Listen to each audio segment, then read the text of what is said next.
kol ten sėdėjau ir klausiausi visų šitų pristatymų, idėja tokia kilo. Automatizuoti va šito žmogaus ir va šito žmogaus darbą su va šito daiktu.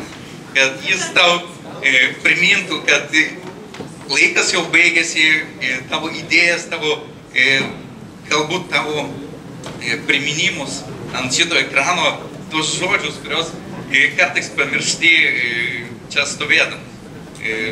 Pasakyti, ir net yra pavyzdys trumpas su UI. Taigi reikėtų bent jau Androido programuotojo, dar vienu, galima ir iPhone'ui, jeigu atsiras, nes idėja labai paprasta ir pakankamai greitai įgyvendinama. Ko tau trūksta, Aleksai? Bent kelių programuotojų. Talking point.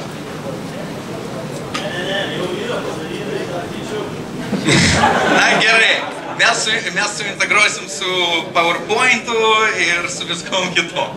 Su AI, būtinai, su Artificial. Jo. Ir mintis dar skaitys. Ačiū, Aleksai. Plojimai.